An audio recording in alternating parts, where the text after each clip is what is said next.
Hi everyone, welcome to a new video about the skill system for Dragonkin the Banished. For those who have only just found out about the game, Dragonkin the Banished is a hack and slash in which you need to hunt down powerful dragons to end their domination and ultimately liberate the world.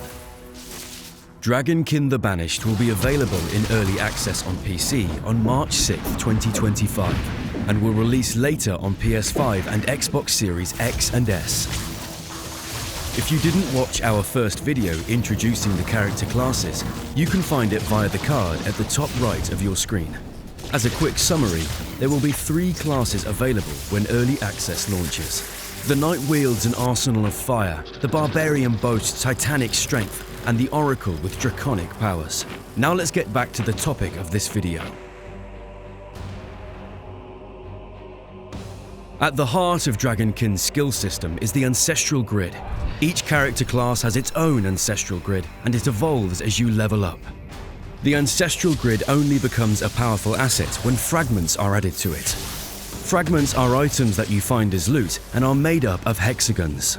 Each hexagon in a fragment represents a skill or a skill modifier. The further you progress in the game, the more powerful the fragments become and more complex in shape.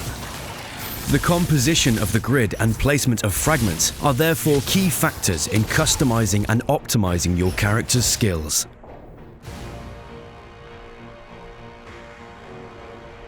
When you place a fragment containing a character skill on the Ancestral Grid, it appears in your skill bar, and you can then use the skill. You can upgrade skills with modifiers. You simply place a fragment with a modifier on the grid so that it touches another fragment containing a skill. By stacking modifiers, you reach more powerful tiers that increasingly upgrade your character's skills. There is also a keyword system to help you work out if a skill is compatible with a modifier.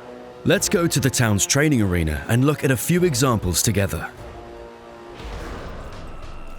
Here you can see the Solar Jolt skill in its base version.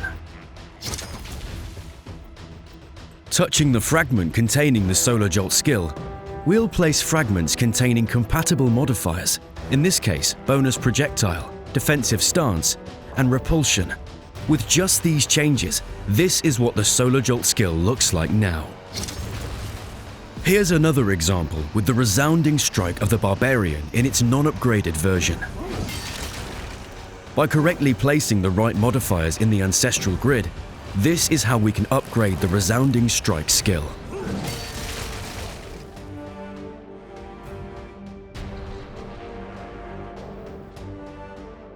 During your adventure, you will also be accompanied by a Wyrmling, a creature with unique powers tied to an element: fire, ice, toxic, or electric. You can change your Wyrmling type whenever you want in the main town. Wyrmling are also tied closely to the Ancestral Grid.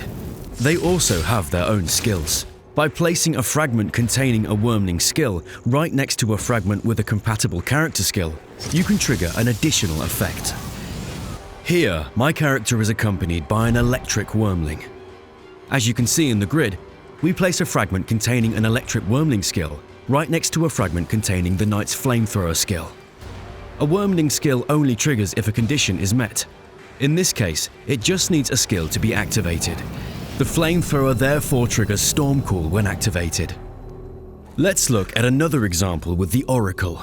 In our Ancestral Grid, we place the Ice Wyrmling Snow Animation skill, which is compatible with the Oracle's Ethereal Stings skill. Its description says that it triggers when an enemy is hit. You can see that when the Ethereal Stings skill deals damage to the training mannequin, the Ice Wyrmling skill triggers. Of course, the Wyrmling skills can also be upgraded with modifiers just like character skills, as long as the modifiers are compatible. Furthermore, a character skill can even trigger multiple Wyrmling skills as long as they are compatible, which further increases customization possibilities for your skills. As you can see, each character class and each Wyrmling type are associated with an element. By triggering your Wyrmling skills, you can use its element as well as your character's element. If you sufficiently upgrade one of your character's skills in the Ancestral Grid, you enable what we call symbiosis. Your skill combines with your Wyrmling's element. For example, the Knight's Flamethrower skill can deal ice damage if you have an Ice Wyrmling. Symbiosis changes the appearance of your skills as well as their effects.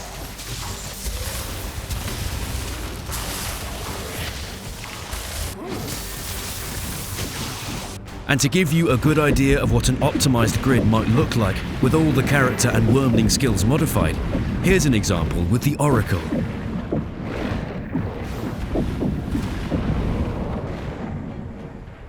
As you can see, Dragonkin's skill system with the Ancestral Grid, fragments and your Wyrmling offer a vast amount of freedom to customize your skills and playstyle. Experiment, combine, optimize and release your inner ancestral power.